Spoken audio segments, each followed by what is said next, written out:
Welcome back to Business of Farming, a new series from Farmers Weekly where we get to know the agribusiness leaders that keep farming's supply chain moving. Today I'm delighted to be joined by David Rapkins, Business Director at CNH in the UK and Ireland. David, welcome to Business of Farming. Thank you very much, Andrew. This is a brilliant location for this conversation. We're sat in front of the 2 millionth tractor to roll off the new Holland production line. We're in Basildon, your factory that's been going for 60 years. Tell us a bit about what this building represents to your brand. Yeah, I think over the 60 years, it's an incredible achievement of the girls and guys that are behind these walls that put these tractors together. And we've got multi-generational families here. So husbands and wives, children, grandchildren working together to produce what you see behind us. And we're incredibly proud that we're producing not only New Holland tractors here, but also Case IH tractors. And I think over the years, from when the factory was first conceived to how it is today, as a company, we've continued to invest extensively at the site. We also have research and development here. We also have HR, engineering, etc. So this isn't just a tractor assembly plant. This is actually our DNA in terms of where we design these machines and take it from the drawing board all the way to the finished product that you see behind us. This is a major hub, but you're also part of a global business. Just for our farmer watchers who don't know the full extent of CNH, just paint a picture of that briefly as well, please. Yeah, sure. So we're obviously a global company. We're producing really as a one-stop shop for farmers around the world. So from very small tractors all the way up to very expensive combine harvesters and everything in between. So, whether you want to prepare the soil, so we produce soil engaging equipment to cultivate the ground, to get the soil right, ready to then receive the seed. So we then, again, produce seeding equipment. And then as the crop establishes and develops, sprayers, fertilizer equipment, and then all the way through to harvesting and then, capturing the crop and then putting it ultimately in the shed. So across the world, we've got numerous factories. And I've been fortunate through my time with the company to see pretty much every factory. There's around 50 around the world, 30 research and development sites. So we're very close to our end user when it comes to research and development. So if we're producing a big seeding piece of equipment in South America, that's where the R&D resides. So we're really close to the customer and the crop conditions and what is expected of the product. So very diverse and very mixed across the world. And that's where I think the brands have, over the years, become synonymous wherever you are in the world. And to bring it back to the UK, you're one of a small number of agricultural manufacturers now that still operate in the UK in a major way. Yeah. What do you think that UK brand does for British farming? Do you think that it keeps some of your customers loyal? Absolutely, yeah. We have, again, New Holland and Case IH customers that purchase because it's produced here, and they're very proud to support the country in that regard, and we are too. We export a lot of the product that's produced here all over the world. North American customers want to buy British. Other parts of the world also want to buy British, but close to home, a lot of my end user customers that I'm fortunate to work with are really pleased that it's produced here, and it's produced by, again, the ladies and gents that are just the other side of this wall. So when the team here produce the tractor, they get a huge amount of proudness when they holiday in Cornwall or they go to Scotland and they see one of our machines either on a lorry that's left here heading to a dealership, or they see one on the road or in the field operating. So for us it's a huge part of our DNA. And we're really proud to represent the country with the products that are built here. And you've mentioned a lot of topics that I want to get onto and explore already in more detail, but just first tell us a bit more about your career. You've worked on both sides of that manufacturer-dealer relationship, haven't you? How did you end up where you are today? It's a very good question. So I don't come from a farming background, but I grew up in the countryside. My best friend at school is a farmer's son. So very quickly got an understanding of what happens on a farm. I'm naturally a practical individual. As a youngster, I wanted to make things, prepare things. So I went through agricultural college, And yeah, I think through my time as a student, I was funding my education by operating machinery for farmers and contractors through the foot and mouth, through normal harvests, working for contractors, doing 18-hour days, baling, combining, etc. Was afraid of flying, so when I got to the point of finishing university, I wanted to see the world and figured the only way when you have a fear of flying is to go by boat. Because I had a passion to drive combines in Australia, and managed to get round to Australia and do the seeding season and the harvest. Long way. Yeah, lots of different boats, lots of different countries along the way. But that I think opened the door to understanding what goes on around the world in different farming practices, getting to understand how different people work and how we all function very differently. And then I returned to the UK, was away for about 2 years and joined CNH. CNH had a graduate program. I was fortunate to be accepted into that, and my first role with the company was in 2006 as an area service manager. So troubleshooting technical issues for customers and dealers. And then I've moved through different roles within service, within European, UK roles. I ended into a couple of global roles. So I had global responsibility for hay and forage from a quality point of view. So that took me all over the world, again, to Brazil, to China, to Australia, North America. Then I moved into a product management role for, again, the same products, global responsibility, which was fantastic because I was instrumental in developing the new products. So the HD baler, which we're immensely proud of, was a program I was heavily involved in, taking it from paper all the way through to an end product. I then took a brief spell out of the company, was fortunate to be offered an opportunity with the dealership that works with CNH. So TH White, that has New Holland and Case IH, joined that business in 2019. And was heading the company across the divisions that it has in agriculture, construction, dairy and ground care. So when you go from manufacturer to the dealer side, it's very interesting. You're much closer to the customer, which was something I was missing. And you're very much in a world where you can have a direct impact in how we look after the customer. The dealer service is key in this day. Yeah. It's not about necessarily the metal. It's about the support that the dealers offer. So that time with the dealership was incredible. And then in 2023, I was asked to come back into this role. So I've had a lot of hands-on stick time, spanner time, operator, manufacturer experience, dealer experience, which has, I think, helped me immensely in where I am today. So. And that must be then your message to young people who are aspiring to work for major manufacturers.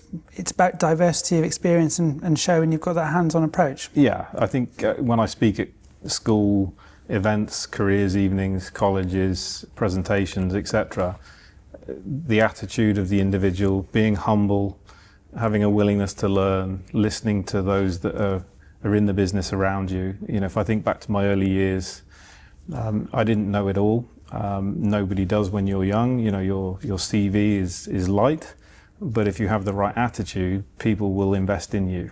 And if you deliver on your promise and you look after the people you work with and you're humble, I can't stress that word enough, then your future will develop and it will blossom. And I've seen it. I've been fortunate that we've brought lots of youngsters into the company. You can see the spark in their eye, and you can see that they've got the right attitude, and we can train the skills. And I've seen many people, girls and boys, that have progressed through the company, and I'm proud to see them develop. And there are many in the company today, and that's, I think, for any youngster that wants to get into a manufacturer, it's go with your eyes open, with the right attitude, and show willing, and don't be afraid to try anything. I'm confident your future will be bright. There are still many careers, I'm sure, in this industry for young people, but it's no secret that it's a tough time for tractor sales and machinery sales more generally at the moment.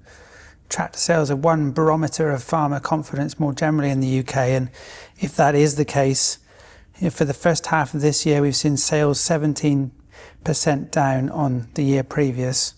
It's the lowest first half since 1998. Just explain what it's been like talking with those dealer conversations and witnessing that as a manufacturer as well in the last couple of years. Tough times, right? Very tough, very tough. And I think the industry as a whole is one of the few industries that really rallies round when times are tough. I mentioned the foot and mouth earlier. In tough times, this industry gets behind each other, despite what's going on in the media, despite what's going on around the world, and focuses on the job in hand. Our farmers get up every morning and go and do their job. Despite the headwinds, our dealers do the same. Our dealers have had uncertainty, when it comes to customers, not sure whether they want to buy, whether they want to invest in new machinery. How do you support those customers? You still need to service their current machines, even if they're not buying new. How can we make sure as a dealer, that we're helping those customers still function? So again, the dealers have worked really hard to ideally sell new machinery, but have very much also turned their hand to helping the customer extend the life of a machine that's on the farm. So, let's put it through a service before the season. Let's try and overhaul the machine to make sure, yes, you might have wanted a new one and you might be worried this one has done a lot of work and is getting tired, but let's put some new parts on it. Let's give it a proper service, and we'll give you the confidence the machine will perform through the next harvest, etc. And we've been through downturns before. Sales world is cyclical, but farms are consolidating, and we're heading into an era where there's going to be a lot less government support for many farming businesses.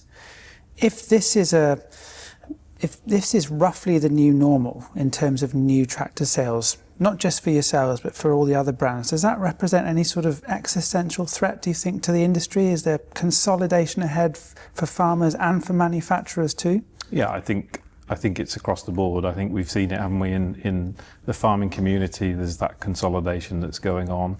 There's pockets of it. There are still some very die-hard areas, in the UK and Ireland, where you've got still small farms that are very strong and will be there for generations to come, because that's how they operate. We see the industry, the tractor business, is actually recovering in the last weeks, which is really positive. So there are green shoots that, the data you said just now of the first half for sure, but actually it's now coming back the other way. So that, for us, we're pleased to see. I think the confidence from the customer is actually recovering. They definitely had some uncertainty in the early months, whether it was to do with what the weather was doing, to do with policies and subsidies, etc. But I think ultimately they have to then get on with the job. They can't wait for whether it's politics or what's going on in the world. If they waited, none of us would have any food. So they get on with it and they navigate as best they can. And I think eventually they need a new machine. If they don't invest, they can't plant, and so on and so forth. And the last public data available to us nosy journalists for how individual manufacturers are performing put New Holland's market share on something like 19%, and Case a further 9%. That was for 2023. Is there anything you can share about how things have been going since? I think it's been a challenge. I think we've all been ultimately jostling to secure those few customers that are wanting to purchase. So I think it's been very competitive. We, as always, have tried to be agile and be creative in how we offer that value proposition to to secure the business. But I think it's clear that we've all been, I think, challenging each other to really secure those customers that are buying. And is there anything in additional that you've been doing to help dealers then, perhaps with the trade-ins that they're taking that are then tough to sell on into that second-hand market, which has also been affected? How are you putting an arm around that dealer network? It's a good question. So in terms of their stock, we've supported them in terms of how they finance the stock. We've also then on the used, to your point just now, have offered some retail finance goodies, so they're able to then offer those traded in machines to onward customers with a retail finance package. So rather than it being always on the new, we've given that tool again to help the dealers move the whole goods through. So yeah, that's been successful for us. I think the dealers have appreciated, what we've done on the new equipment, but also what we've tried to do, with the traded in machinery. And it's not just about retail finance, it's about, the onward warranty. So coming up with service contracts, extended warranty, again on the used or the pre-owned machines. So first of all, the customer has that peace of mind, but also the dealer who perhaps, may have in the past looked to just trade that trade-in machine. And often it would move out of area. Actually, by having that assurance with the warranty, with the service package, the dealer's more confident to keep it within territory, and obviously that's a benefit to the dealer from a parts and service point of view moving forward as well. So yeah, that's been well received by the dealers for sure. Interesting. Yeah. And obviously the perennial complaint from farmers when you speak to them about the price of new in particular is just the cost of it. Now that's down to many reasons, emissions, and there was a COVID sort of impact as well. What are the points that you've been making to farmers when you've been visiting them at shows and what have you about why these machines cost so much at the moment? So the first policy for me with the team and with the dealers is to be as open and honest as to what that cost is derived from. So explaining about the logistics costs, freight costs have gone up certainly from the pandemic, and they have stayed, significantly higher than what we were used to. Again, everybody's faced with, whether it's wage increases, etc. Our suppliers have had that same challenge. So again, there's a cost that's, been onboarded from there. The technology as well, we continue to be governed by legislation that does put extra components, whether it's safety related, engine emission related components onto the vehicle, which is always a challenge because many customers would say, well, why do I need that extra mirror? Why do I need an extra step? I'm capable to step up onto the cab. I don't need all these extra bits and pieces. And when it comes to the engine, for sure, there's a lot of debate on why do we need all these extra components, but we have to, and and that comes at a cost. We try where possible to always in parallel look for cost reductions, and that's about redesigning components, thinking of different ways of engineering the component in the first place to try and, let's say, bring cost down on certain parts of the vehicle to offset where there is inevitable cost with additional components. It's a challenge for sure, but I think the best policy is always to be as open as possible and try and explain, even if you get into the weeds of the technicalities, as opposed to just saying, well, yeah, everybody else is slapping 10% on, so we should too. Yeah. And for what it's worth, farmers make a lot of complaints about this, but when you look at the data, actually 4 in 5 tractors purchased in the UK for a long time now have gone to one of the big 3 premium manufacturers, John Deere, CNH or AGCO. There doesn't seem to be any sign that people are looking in numbers to trade down to lower cost rivals. No, I think the specification, again, just as an example here, in Basildon, we don't produce 2 tractors that are the same in a year. That gives you an idea of the complexity and the spec and the options. And yeah, many customers are always going for that extra bit of specification and detail. They're not looking to make it as simple as possible. They often are in the machine for a long period of time, so they want the right seat, they want the right radio, they want all the bells and whistles. So that inevitably does take a standard vehicle, and when you add those extras, it becomes more priced. So it's interesting. I think for us as well as a manufacturer with our dealers, we drive very much the culture of you look after all customers with your pricing. So if you're an existing customer that's got 50 years, 100 years of loyalty, that person obviously should be getting the same pricing as somebody that's new to the fold, and vice versa. What I'm saying is we don't actively offer preferential to somebody new, because that's not fair on the person that's been, loyal to you forever. So we are trying to make sure that we're even across the board, and and our dealers play a big part in that, in making sure that we look after all customers. Yes, we want to conquest, and we want to grow, and we want to find new customers. But the best way you can do that is to look after those that you've already got. So growing market share is about what then for you? It's finding those customers that are not with us today, and giving them an honest, genuine value proposition of what we are at Case IH, New Holland, CNH. Our dealers play such a huge part in that. We produce the machine, but a customer today is buying, in my opinion, two things primarily. It's the dealer network and the dealer backup, because every brand has challenges sometimes. Everything that you buy for your house, whether it's a washing machine, they break down. If you've got a great dealer, that's a huge peace of mind out of the way. The technology as well nowadays, when it's not just about the iron, it's about how you can get the efficiency out of the product. Really making sure the machine is capturing what's going on your farm, looking at the crops, taking that data and doing something with it.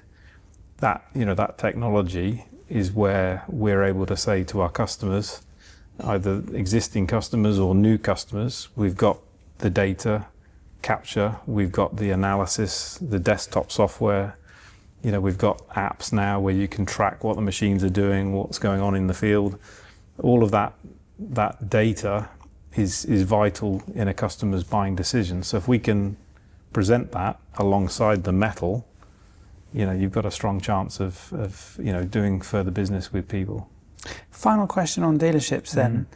Has the consolidation gone about as far as it can go in that regard? There's fewer bigger operators now than there certainly were 5 or 10 years ago, but can that go further? I think there will be naturally still some more simplification of the network. I think, again, geographically, in pockets, in certain areas, there will always be independent, single-branded dealers, and small, family outfits for sure. And they are vital in CNH's vision. They are vital, and they offer, a best-in-class, second-to-none service experience to our customers. We know that, we see that, we hear it from customers. Just because you're big doesn't mean you're the best. We need a mix. We need those that are, again, small, that are very targeted to a niche area in the country. And we also need, larger dealers that have the capability as well to move with the technology. I think for us, we've wanted to get the balance right. I don't see us going to a handful of dealers across the country. I think, what I've seen, having been a dealer, is if you stretch yourself too far and you have too fewer depots and you have too much of an area, the risk is you become disconnected from your customer.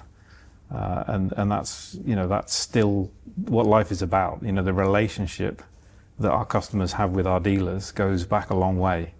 And the moment the dealer tries to remove themselves from that personal contact, I think is dangerous. And as a manufacturer, I want to be in front of our customers. I want to be visible, and that goes for my team and my sales teams and my service teams. I want them to be in touch with customers, and that's filtered through with the dealers. If the dealers feel connected to us and we feel connected to the dealer, the customer is also going to feel connected and valued.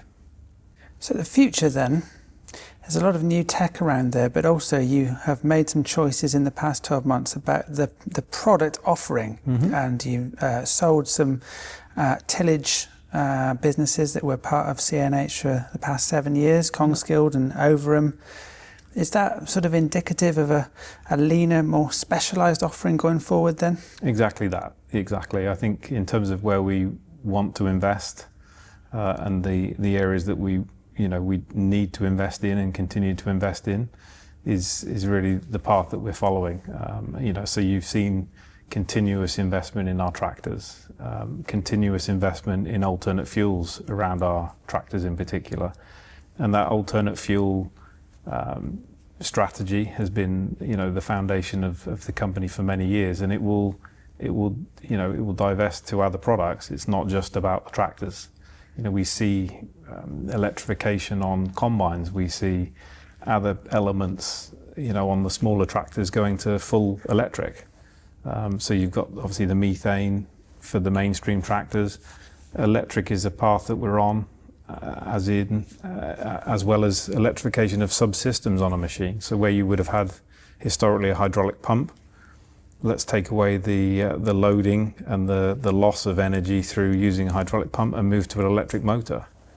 That helps reduce costs, but it also makes the machine more efficient. So that's what the engineering team are working on daily, is trying to come up with those solutions, not just a one-stop shop diesel manufacturer. So we know our harvesting business is paramount to us.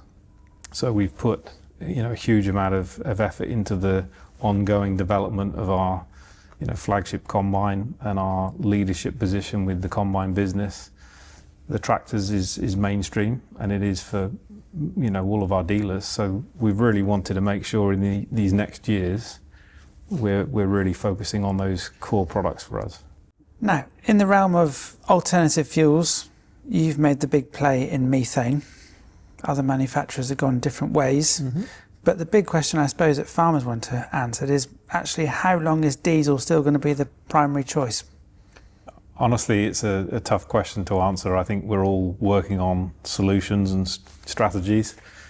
I think we'll all end up with varying strategies towards the end. I think there isn't a solution yet that's going to cover every application, from the very small machines to the big machines. So I think diesel, is still here for the foreseeable future for sure. I think we all owe it though to the environment, to the new generation, to work on these technologies. And as you know, for CNH, it's been something that's been promoted and worked on for many, many years already. So, we've got a lot of history behind us in terms of exploring the different technologies. Yes, we've spoken more recently about methane, but that's not to say we've looked at alternate options, and we've done a lot of work previously on alternate solutions. We still do. We still look at all the different avenues today. We're still working on different solutions, and I think we still have that connection with the automotive side of our parent company on highway, whether it's Iveco with the trucks that again are working with alternate fuels, and the cars. So we're fortunate to have that bandwidth as a connected company or companies, that has a lot of knowledge and a lot of technology at its disposal, and we continue to work on it for sure. But until there's significant and muscular government intervention, it's not likely that any of these will be mainstream, is it? Either through withdrawing the discounted rate for red diesel perhaps, or by putting a big bunch of support into an alternative fuel of choice. That will be it won't be until then that farmers get interested, or will they?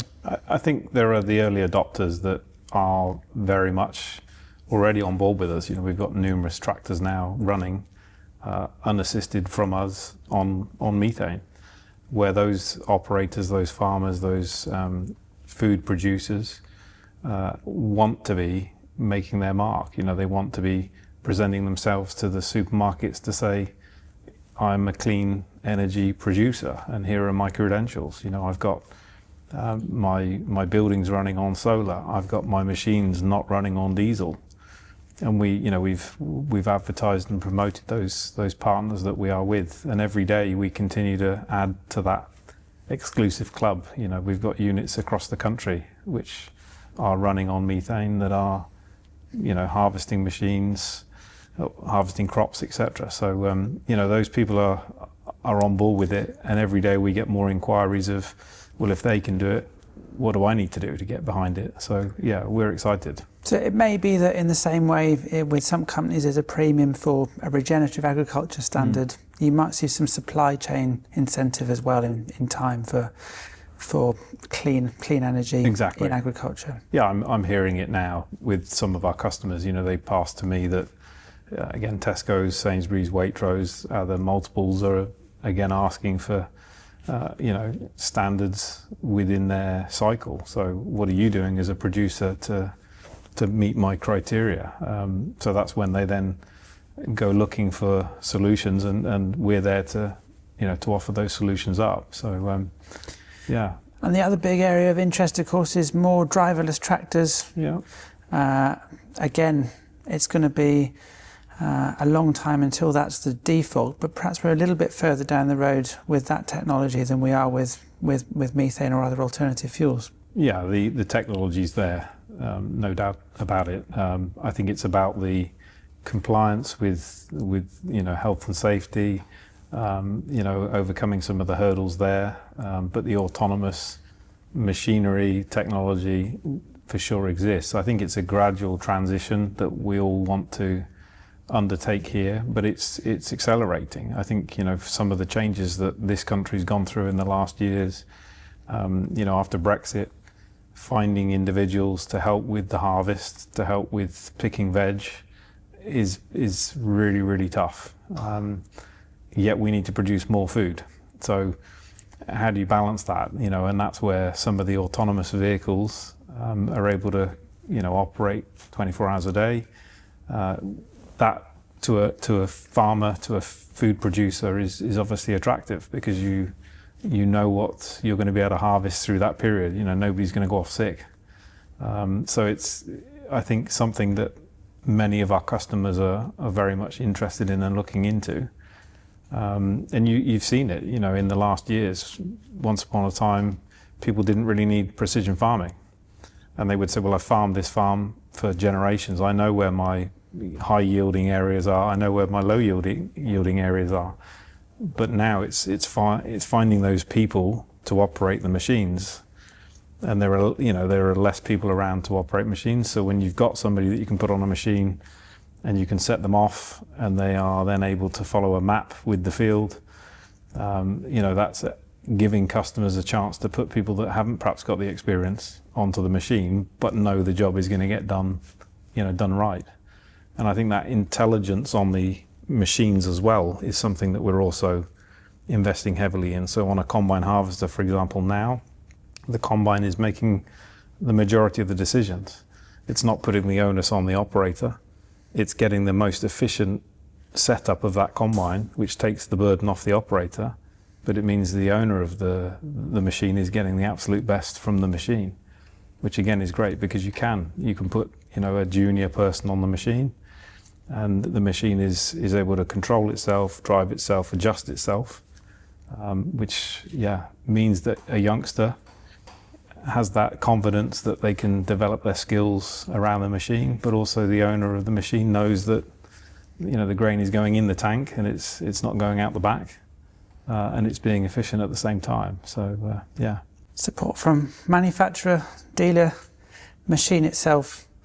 A lot to come in the future. One more question before we go. Sure. What can farmers expect in terms of product launches for the rest of this year? Is there anything you can give away? Not strictly. We've got an exciting calendar ahead for sure, and certainly towards the back end of the year, the team and I are delighted about some new bits and pieces that are coming, which we will for sure make a big bang towards the end of the year, and certainly early next year. You'll definitely see that and feel it in the marketplace. So we don't tend to sit on our hands for too long, so there's always something new coming, and we're going to build on the portfolio that we've got today, and that will signify some of the strategy that's still to come from the brands when it comes to tractors in particular. So some exciting things to come. Well, folk can keep their eyes peeled on Farmers Weekly for news of that when it comes. Absolutely. But for now, David, thank you very much. Thank you.